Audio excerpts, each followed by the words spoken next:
This is Classical 89.5 KMFA. I'm Guillermo Delgado, the host of Saturday Matinee and KMFA by Request on Sunday afternoons.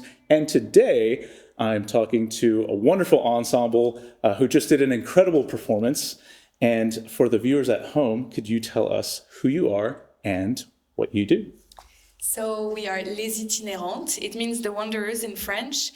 We chose that name because we just wanted to sing everything.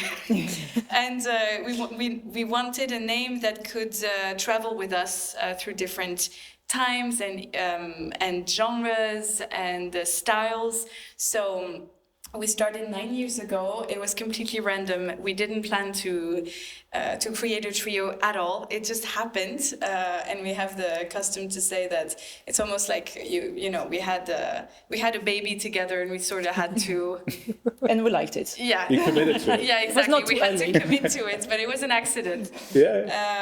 And what we do, so we sing a cappella, and that's the thing. Like we discovered singing together, we discovered how powerful harmonies were, and especially like just harmonies without anything else just brings us back to a very, very raw sound. And I think we all have something quite primal that relates to just the singing, like the same way that we sang around the fires since forever. I think it really brings something very ancestral. So this is what we do. Yeah. And I think the three of us just really like the idea in this era of technologies, AI and everything, to just come back to just pure voice.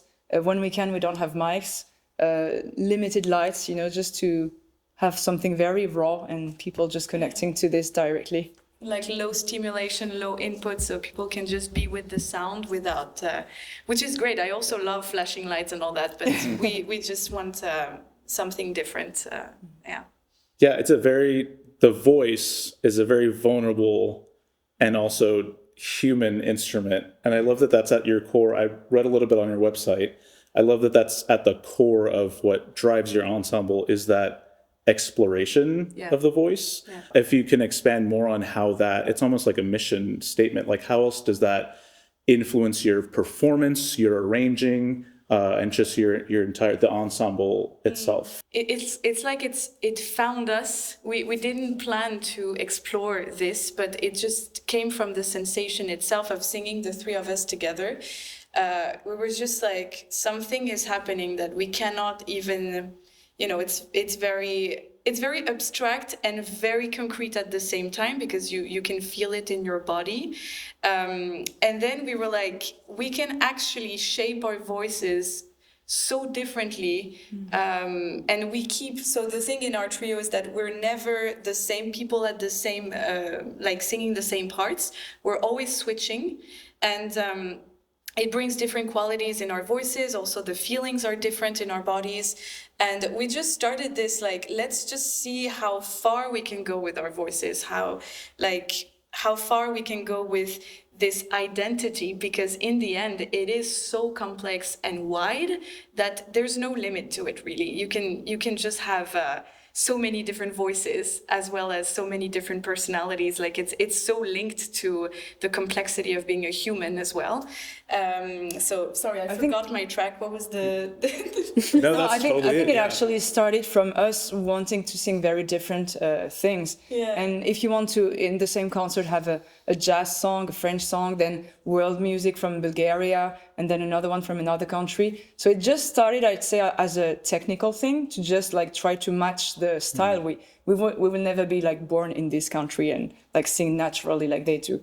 But it started as a way of just like trying to respect the original music and have it make sense. And I'd say at some point it became more than just technical or practical things, because we realized how deeply it could resonate in the body and impact us, and just how deeply it resonates with the idea of identity. Because most of the time we try to stick to one identity, and as an artist, I have my brand and that's me, and I am, I don't know, I am an ethereal, a poetic creature that sings very celestial thing. And suddenly we're like, yeah, we like that, but we also like the rawness of singing very almost shouty things sometimes. And we also like doing something else, and we just like the whole range of human possibilities in this. For each of you, is it different how you start to explore the different music you sing, or do you do a collaborative process? Tell me about that process. We do usually find people to help with the diction for pronunciation, of course, because we will never be like as good as people who are speaking the language, but we don't want to be like just self doing everything, because it's the project in itself is also about connecting to different countries and cultures. So we have someone to help with diction. And I'd say one thing that is really interesting is that at some point we're like, oh, we need to have a workshop with some Bulgarian singer, some Indian singer to learn, the voice placement. But it's funny because when you talk to these people, they don't teach you this, because it's just the way they speak and sing, because that's what they heard since the birth. There's no technical placement. They're like, I don't know, I just sing like this. It's my natural voice.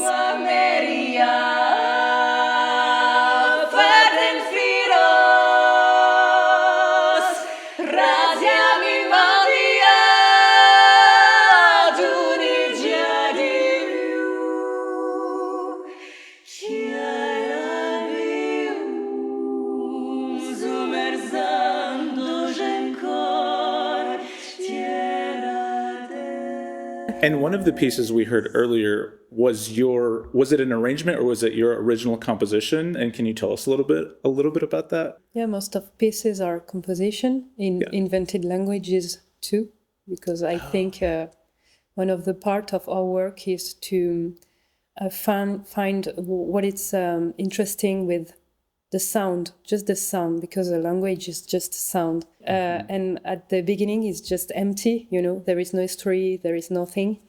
And the more we sing it, the more the history comes. Yeah. And I know it's... And the piece that you heard was a composition by Manon. Yes. And it's a prayer and it's a call to strength. And Manon wrote it at first just for us three, to gather strength before a concert. It was kind of our hymn. Wow. And then we were like, but we need to sing that in concert. Yeah, that's really cool. Wow.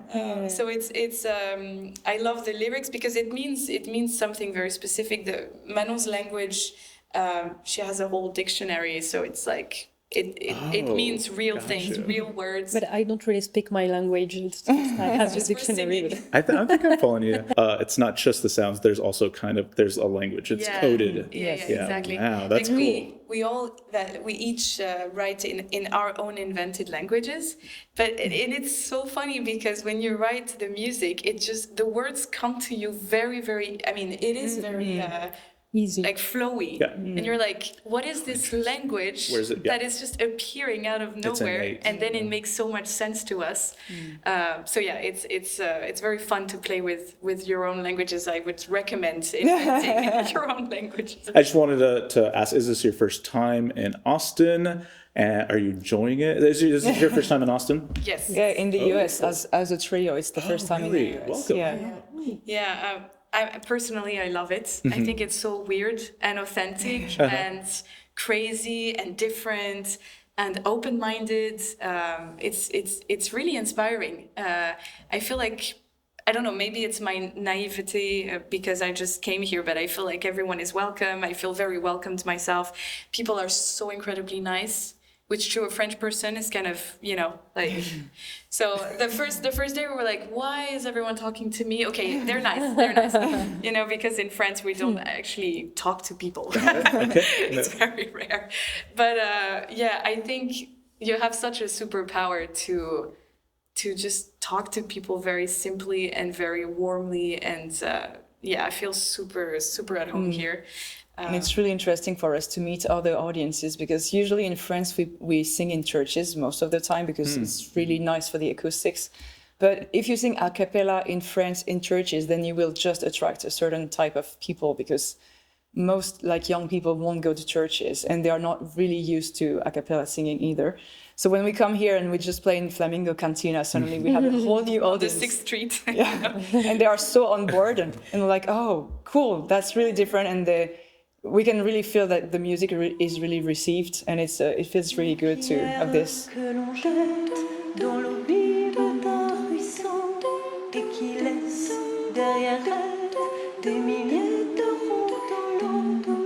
Au vent des 4 saisons, tu fais tourner de ton dos tous les moulins de mon cœur. Please tell us a little bit about your upcoming projects, what you're working on right now.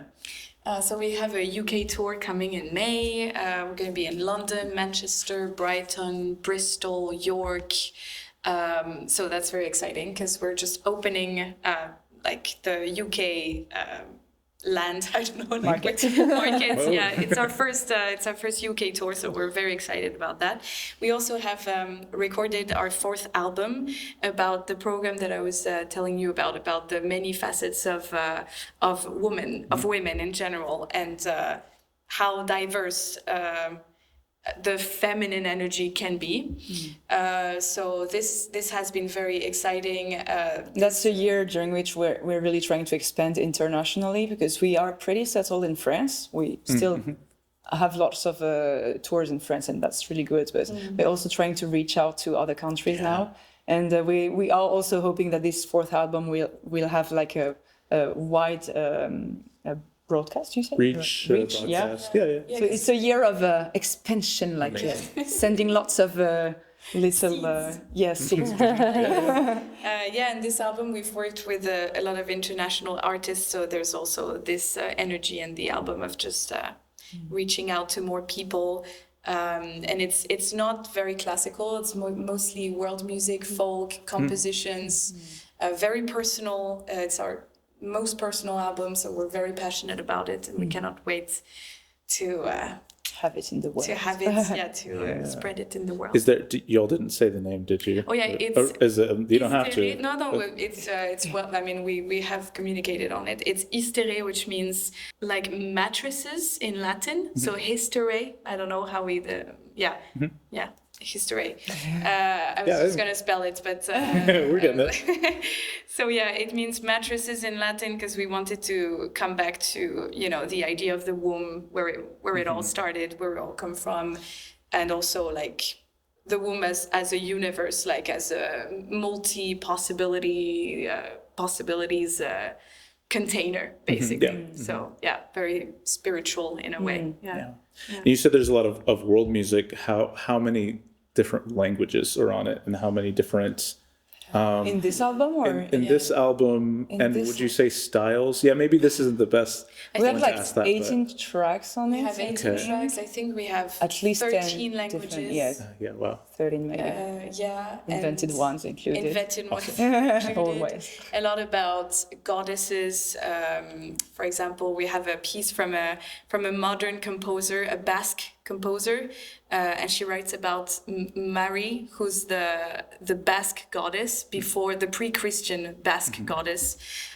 So yeah, we found pieces either from fellow female composers that are actually alive today, or Hildegard von Bingen as well, because she had to be in there. Writing on texts that are either about women or written by women. Yeah, we have Barbara Strozzi as well, this Baroque composer. So yeah, it's very diverse. Baroque, classical, folk, world music compositions. Sacred, yeah. Sure. Yeah.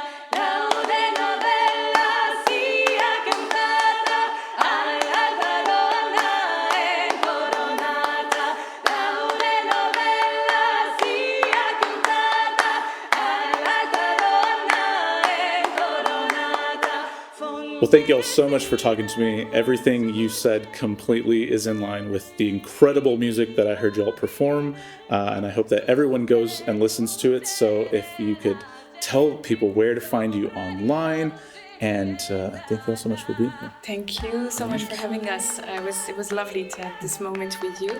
So we are Les Itinerantes, just think itinerary, les Itinerantes. Yeah, I'm so sorry. This is the worst name for international career. If you type our name and trio, French trio, then you will have our website, Instagram, TikTok, YouTube, Facebook, Spotify. The whole thing. And I'm sure we'll link all that. So below.